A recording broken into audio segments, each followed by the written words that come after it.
तो चलिए दोस्तों, अब अपन शुरू करते हैं जीके के जो आपका प्रश्न पेपर आया था आज आपके पीटीटी की परीक्षा में, उसको अपन आज सॉल्व करके देखते हैं। ठीक है, तो जल्दी से दोस्तों वीडियो को लाइक कर दीजिए और सभी अपने साथियों के साथ शेयर कर देंगे जिन्होंने भी पीटीटी का पेपर दिया है। ठीक है, तो चलिए पहला जो प्रश्न आपके आया था दोस्तों वो था आपके सबसे शक्तिशाली चोल शासक किसे माना जाता है। आपके सामने ऑप्शन दिए हुए थे 4। इसका जो आंसर रहने वाला था दोस्तों वो है आपके राजराज प्रथम, ऑप्शन नंबर ए। ठीक है, जल्दी से आपको अपने जो पेपर है उस पर आंसर की में आपको क्या कर देना है, राइट करते हुए चलना है। चलिए अगला प्रश्न आपके आया था दोस्तों, भारत माता का जो पहला चित्र है वो किसके द्वारा बनाया गया था। तो इसका जो आंसर रहने वाला है दोस्तों वो है आपके अबिंदरनाथ टैगोर, ऑप्शन नंबर ए। ठीक है, अबिंदरनाथ टैगोर ने जो आपके अभी भारत माता का जो आप चित्र देखते हैं दोस्तों वो सबसे पहले बनाया था, ये आपको याद रखना है। ठीक है, रविंद्रनाथ टैगोर नहीं, अबिंदरनाथ टैगोर है, ये आपको याद रखना है। चलिए तीसरा प्रश्न आया था आपके आलमगीर नामा नामक जो आपके सुल्तान है, जो बादशाह है, वो किसे कहा जाता है। आलमगीर जो है दोस्तों वो आपको बताना है किस मुगल बादशाह का उपनाम था। तो दोस्तों ये आपके याद रखना है, ये थे आपके औरंगजेब। किसके? औरंगजेब का जो उपनाम था वो था दोस्तों आपके आलमगीर नामा। ठीक है, ये आपको याद रखना है। चलिए आलमगीर अपन किसको कहते हैं, आलमगीर औरंगजेब को ही कहते हैं, तो आलमगीर नामा क्या हो गया, औरंगजेब के ऊपर। ठीक है, अगला प्रश्न है आपका जी दोस्तों, वीडियो को जल्दी से शेयर कर दीजिए क्योंकि आपका जो जीके का जो पोर्शन पूछा गया है इस बार पीटीटी के द्वारा वो बहुत ही अच्छे लेवल का पूछा गया है। ठीक है, चलिए कांग्रेस में आपको बताना है कि कांग्रेस का कौन सा ऐसा अधिवेशन था दोस्तों जो आपके जवाहरलाल नेहरू को उस कांग्रेस के अधिवेशन में अध्यक्ष चुना गया था। ये आपको बताना है कांग्रेस का ऐसा कौन सा अधिवेशन था जिसका अध्यक्ष आपके जवाहरलाल नेहरू को चुना गया था। तो दोस्तों याद रखना है, ये अपन ने बात की थी जब अपन भारत का इतिहास पढ़ रहे थे, तो कांग्रेस का जो 1929 का अधिवेशन हुआ था ना दोस्तों, उसकी अध्यक्षता जो की थी वो किसने की थी, जवाहरलाल नेहरू ने की थी। ये अधिवेशन कहाँ हुआ था, लाहौर में हुआ था। और इसी अधिवेशन में दोस्तों भारत का पहला स्वतंत्रता दिवस बनाने की मांग रखी गई थी और वो तारीख कौन सी डिसाइड हुई थी दोस्तों, 26 जनवरी 1930। ठीक है, तो ये याद रखना है। जो जवाहरलाल नेहरू सबसे पहले कब कांग्रेस के अध्यक्ष चुने जाते हैं, तो लाहौर अधिवेशन 1929। ठीक है, चलिए अगला प्रश्न है दोस्तों, कांग्रेस सोशलिस्ट पार्टी की जो स्थापना के अध्यक्ष थे वो कौन थे। देखिए दोस्तों, ये जो पार्टी है ना इसकी स्थापना याद रखना है, ये तीनों नाम आते हैं, राम मनोहर लोहिया, जयप्रकाश नारायण और आचार्य नरेंद्र देव। इन तीनों ने मिलकर इस कांग्रेस सोशलिस्ट पार्टी की स्थापना करी थी। लेकिन आपसे यहाँ पर पूछा गया अध्यक्ष कौन थे, तो आपको याद रखना है उनका नाम था आपके Jayaprakash Narayan, option number B. चलिए अगला प्रश्न है आपका, प्राचीन भारत में निम्नलिखित में से किस महाजनपद की राजधानी चंपा थी।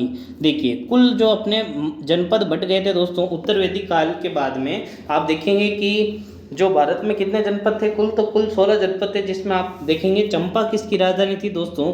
तो जल्दी से आपको बताना है, तो याद रखना है दोस्तों, चंपा जो थी वो आपके अंग प्रदेश की राजधानी थी, ये आपको याद रखना है। ठीक है, चलिए अगला प्रश्न आपके सामने है दोस्तों, निम्नलिखित में से कौन सा भारतीय इतिहास के गुप्त युग से संबंधित है। आपको जल्दी से बताना है कौन सा ऐसा, 4 ऑप्शन दे रखे हैं जो गुप्त युग से संबंधित है, आपको बताना है। चीनी यात्री वेंगसांग की यात्रा, चीनी यात्री वेंगसांग किसके काल में आया था, हर्षवर्धन के काल में आया था। किसके काल में आया था, हर्षवर्धन के काल में आया था।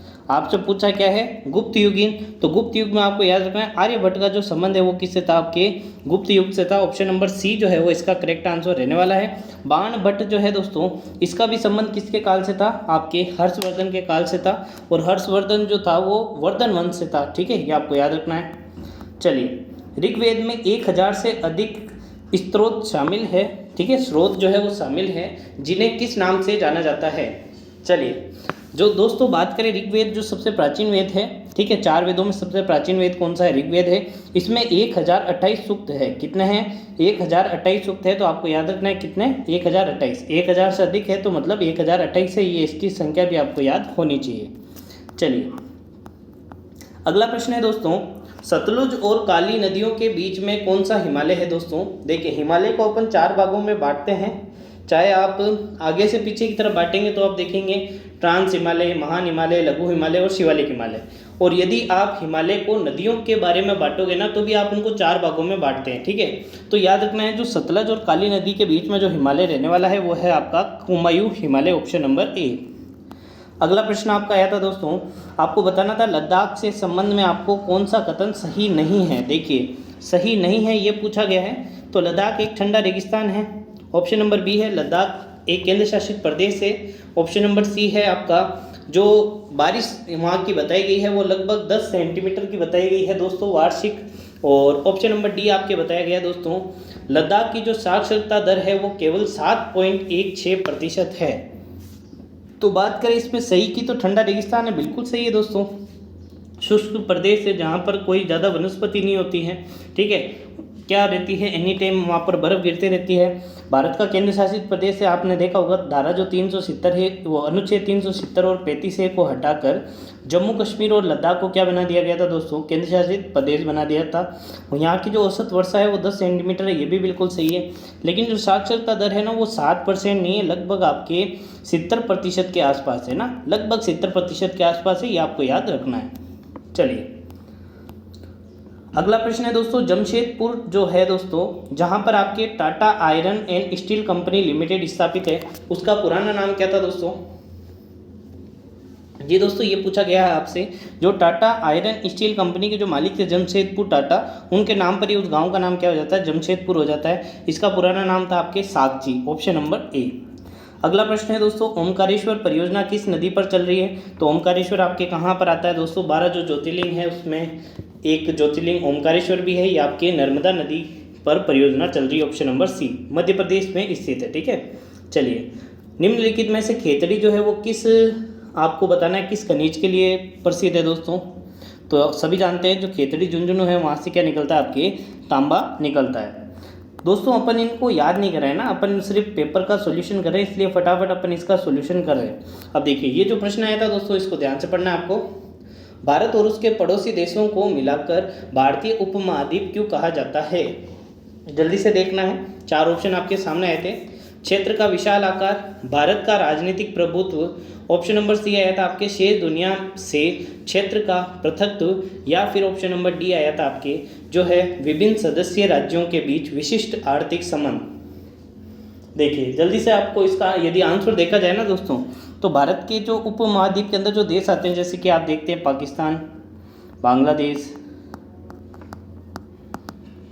नेपाल, भूटान, ये सभी जो देश है ये पहले कभी ना कभी भारत के ही हिस्सा रहे थे, है ना। फिर बाद में इनका जो क्या हो जाता है, बंटवारा हो जाता है और ये अलग देश बन जाते हैं, ठीक है। तो भारत एक इनमें देखा जाए ना तो सबसे बड़ा और विस्तृत जो क्षेत्र है वो किसके पास है, भारत के पास है, इसीलिए इसी का कहा जाता है दोस्तों भारतीय उपमहाद्वीप कहा जाता है। चलिए अगला प्रश्न आपका आया था दोस्तों, इंपॉर्टेंट प्रश्न है आया ये। चलिए भारत में आपको बतानी है पीठ मृदा किसे कहते हैं। देखिए पीठ मृदा का जो दूसरा नाम है ना ये आपको याद रखना है, इसी को अपन क्या कहते हैं, दलदली भूमि कहते हैं, दलदली मृदा कहते हैं। क्या कहते हैं, दलदली मृदा कहते हैं। अब पीठ मृदा पूछ लिया तब तो अपन इसमें कंफ्यूज हो गए, लेकिन इसका दूसरा नाम अगर कह दिया दलदली मृदा कहाँ पर पाई जाएगी, तो जो आपके समुद्र के किनारे वाले जो एरिया होंगे वहीं पर पाई जाएगी। तो जो तटीय क्षेत्र है अर्थात उड़ीसा का तटीय क्षेत्र इसका सही उत्तर हो जाएगा।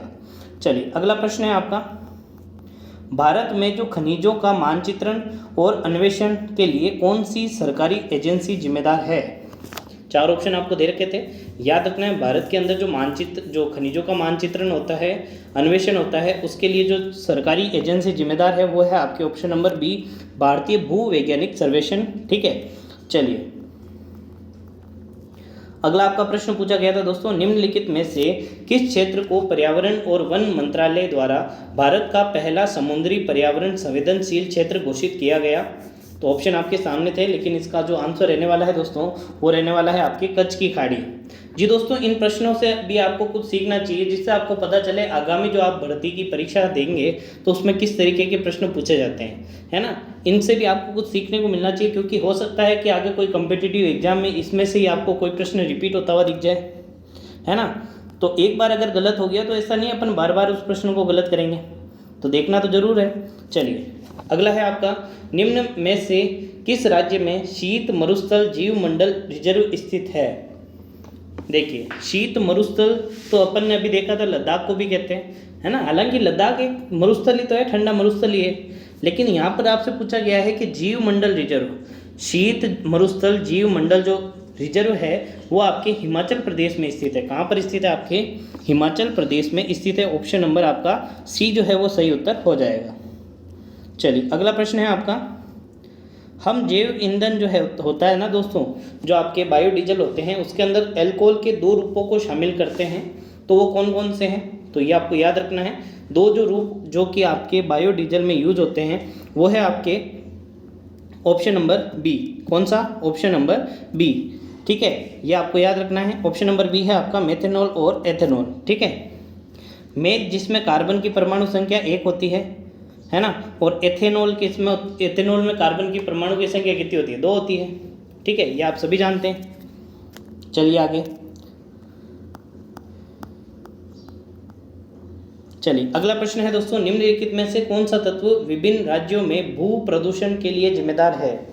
भूजल प्रदूषण के लिए जिम्मेदार है।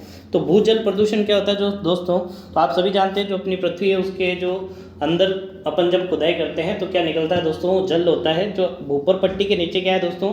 एक जल की परत है ना। उसके प्रदूषण के लिए कौन सा तत्व जिम्मेदार है? तो वो आपको याद रखना, वो है आपका सल्फर, ठीक है। सल्फर डाइऑक्साइड इसमें अधिकतर पाया जाता है। चलिए अगला प्रश्न आपके सामने दे रखा है, प्रसिद्ध पुस्तक आज भी खरे हैं तालाब, आज भी खारे हैं तालाब, इस प्रकार से ये किताब लिखी गई थी। और ये जो किताब है दोस्तों वो किसके द्वारा लिखी गई थी? आपके राजेंद्र सिंह द्वारा लिखी गई थी। ऑप्शन नंबर बी, ठीक है।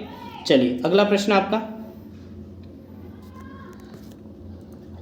ये जो किताब है ये आपके अनुपम मिश्रा द्वारा लिखी गई थी, ठीक है।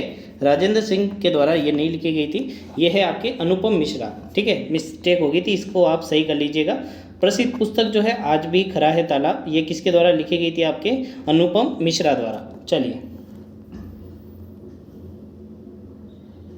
अगला प्रश्न है आपका, निम्नलिखित में से किसे लोकप्रिय रूप में वाटरमैन ऑफ इंडिया के नाम से जानते हैं? जल्दी से बताना दोस्तों, वाटरमैन इंडिया के रूप में आप किसे जानते हैं? चलिए याद रखना है दोस्तों, राजेंद्र सिंह को वाटरमैन ऑफ इंडिया कहा जाता है। Option number C. अगला प्रश्न है आपका, कार्बन डाइऑक्साइड जो गैस है उसके मुख्य रूप से ग्रीन हाउस जो गैस है वो क्यों कहा जाता है? जो कार्बन गैस होती है ना दोस्तों, कार्बन डाइऑक्साइड, इस गैस को क्या कहते हैं अपन? मुख्य रूप से ग्रीन हाउस गैस बोलते हैं। क्यों कहते हैं? क्योंकि ये क्या करती है दोस्तों, जल्दी से आपको देखना है, ये क्या करती है दोस्तों? गर्मी को रोकती है। क्या करती है दोस्तों? गर्मी को रोकती है। ऑप्शन नंबर ए इसका सही उत्तर रहने वाला है। अगला प्रश्न है दोस्तों, आपको बताना है UNFCCC की फुल फॉर्म क्या रहने वाली है? तो इसकी जो फुल फॉर्म आपके रहती है दोस्तों वो है आपके United nation framework conservation on climate change. तो ये आपका ऑप्शन कहाँ पर है? यहाँ पर कंट्रोल है तो ये गलत हो जाएगा। कंजर्वेशन ये बिल्कुल सही है, ठीक है, क्योंकि यहाँ पर क्या दिया हुआ है? कम्युनिकेशन, तो ये गलत हो गया, ये फ्रेमवर्क, ठीक है। तो ये आपको याद रखना है, ऑप्शन नंबर जो है इसका बी जो है वो इसका सही उत्तर रहने वाला है। चलिए अगला प्रश्न आपका आया था, सुश्री बछेंद्री पाल ने इनमें से किस पर ध्यान दिया था? आपको बताना है कौन सा अभियान चलाने के लिए, मतलब किस चीज़ पर ध्यान देने के लिए अभियान चलाया था। बछेंद्री पाल कौन थे? आप सभी जानते हैं दोस्तों, इतिहास में जिन जिनको पता है कमेंट करके बताएंगे बछेंद्री पाल कौन थे, ठीक है। इतिहास में क्यों इनको जाना जाता है, भारत के लिए क्यों इन्होंने, भारत का नाम किस फील्ड में इन्होंने रोशन किया था। चलिए बात करें इन्होंने किस भूमिका को रख के, किस चीज़ को ध्यान में रखकर एक अभियान चलाया था दोस्तों, तो वो है आपके साहस की भावना, ठीक है। जो भी इन्होंने काम किया था वो आप सभी जानते हैं, उसके लिए साहस की बहुत ज़्यादा ज़रूरत थी, तो इन्होंने एक चीज़ को ध्यान में रख के एक अभियान चलाया था, वो था आपके साहस की भावना। अगला प्रश्न है आपका, अली अकबर खान निम्न में से किस वाद्य यंत्र को बजाने में प्रसिद्ध थे? तो ये सभी को जानते हैं दोस्तों, सभी को ध्यान में रखना है, सरोद वाद्य यंत्र बजाने में इनका नाम प्रसिद्ध है, ठीक है। चलिए बुकर पुरस्कार जीतने वाले प्रथम भारतीय कौन थे दोस्तों? बहुत इंपॉर्टेंट है, बुकर पुरस्कार जीतने वाले प्रथम भारतीय कौन थे? तो इसमें आपको याद रखना है, उनका नाम था आपके Arundhati Roy. Option number C. ये प्रश्न दोस्तों आपको रिपीट होते हुए दिखेंगे आगामी परीक्षाओं में, है ना, तो इनको आपको ध्यान से पढ़ना है। चलिए अगला प्रश्न है, अपने ट्रिस्ट विद डेस्टिनी भाषण में निम्नलिखित में से किसने कहा था? देखिए आपको आगे कुछ भी कहा हो, आपको सिर्फ इतना याद रखना है, ट्रिस्ट विद डेस्टिनी जो है दोस्तों वो किसका भाषण था? वो था आपके जवाहरलाल नेहरू का भाषण था। Option number B.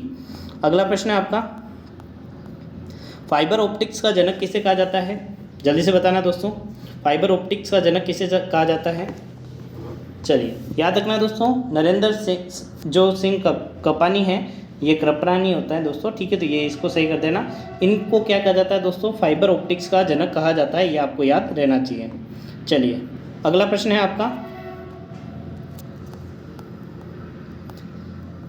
सेवा, जिसका पूरा नाम दे रखा है आपको, स्वनियोजित महिला संघ की जो संस्थापक का नाम बताइए जिन्हें पद्म भूषण से सम्मानित किया है। तो ये आपको याद रखना है दोस्तों। इसका जो सही उत्तर रहने वाला है वो है आपका Ilaben Bhatt, Ilaben Bhatt, option number A. अगला प्रश्न है आपका,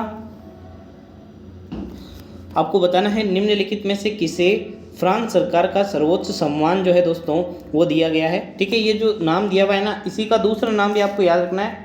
ये जो पुरस्कार है इसी को कहते हैं knight of the legion award भी कहते हैं। ठीक है, चलिए याद रखना है दोस्तों, ये जो अवार्ड है वो आपको किसको दिया था? आपके अरुणा साईराम को दिया गया था। ऑप्शन नंबर बी इसका सही उत्तर रहने वाला है। चलिए अगला प्रश्न है आपका, पहले प्रित्जर पुरस्कार पाने वाले कौन से व्यक्ति थे दोस्तों? तो प्रित्जर पुरस्कार का जो संबंध है वो है आपके आर्किटेक्चर से, और ये जो भारत के जो प्रथम व्यक्ति थे दोस्तों वो थे आपके बालकृष्ण दोषी।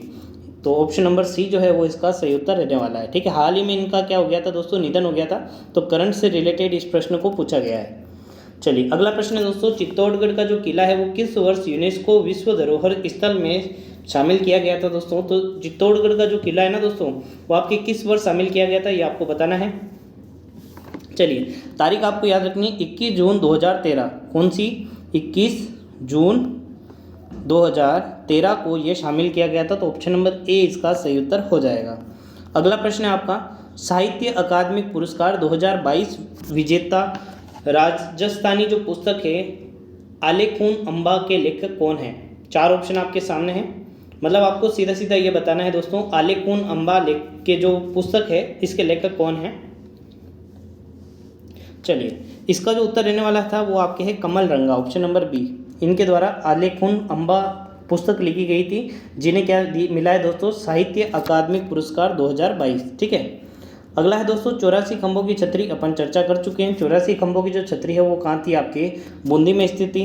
अगला प्रश्न, राजस्थान सेवा संघ की स्थापना, ये भी अपन ने चर्चा की थी दोस्तों अपनी क्लास में। 1919 में इसकी स्थापना कहाँ पर होती है? वर्धा में होती है, ऑप्शन नंबर सी। अगला प्रश्न दोस्तों, जोधपुर क्षेत्र में जो ऊपरी जलाशय या फिर झील में भूमिगत रिसाव जल को एकत्रित करने वाली बावड़ियों को क्या कहा जाता है? तो कुल मिला के आपसे ये पूछा गया है कि जोधपुर की जल संग्रहण जो आपके तकनीक है उसका नाम पूछा है, तो वो आपको याद रखना है झालरा, ऑप्शन नंबर डी इसका सही उत्तर हो जाएगा। अगला प्रश्न बिल्कुल सरल है दोस्तों, राजस्थान के प्रथम राज्यपाल कौन थे दोस्तों? तो सभी जानते हैं कौन थे दोस्तों? सरदार गुरुमुख निहाल सिंह, ऑप्शन नंबर ए। चलिए जी दोस्तों अगला प्रश्न आपका था, राजस्थान का कौन सा जो नृत्य है यूनेस्को की अमूर्त सांस्कृतिक विरासत सूची में शामिल है? जल्दी से आपको बताना है। चलिए नृत्य के बारे में पूछा है तो दोस्तों याद रखना है वो है आपके कालबेलिया नृत्य। कौन सा है? आपके कालबेलिया नृत्य, ऑप्शन नंबर बी।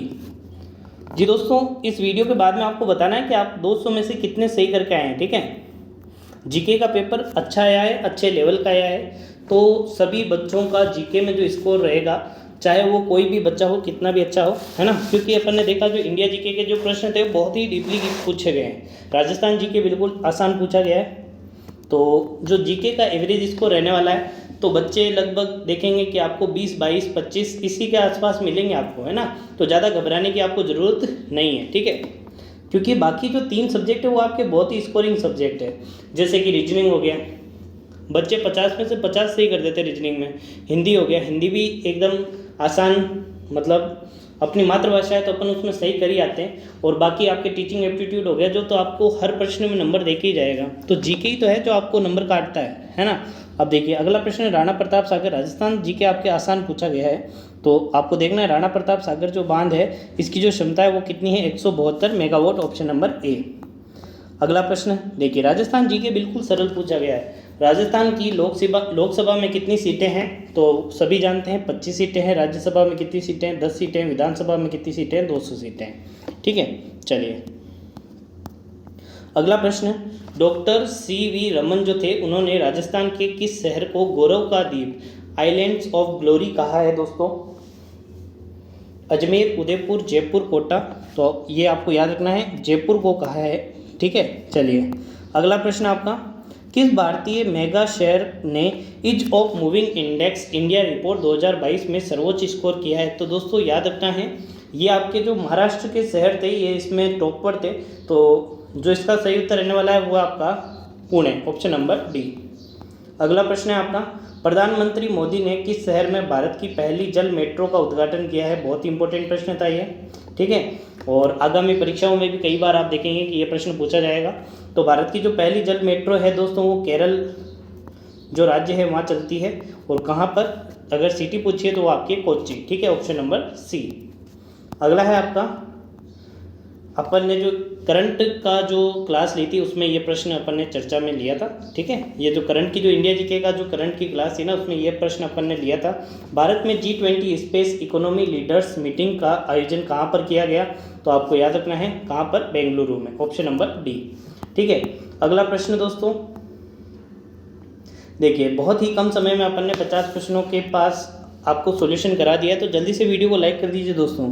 संयुक्त राष्ट्र महासभा ने वर्ष 2023 का जो अंतर्राष्ट्रीय बाजरा वर्ष है वो घोषित किया, जिसमें 72 देश का समर्थन प्राप्त था। और वो आपको बताना है कौन सा देश ने ये प्रस्ताव रखा था।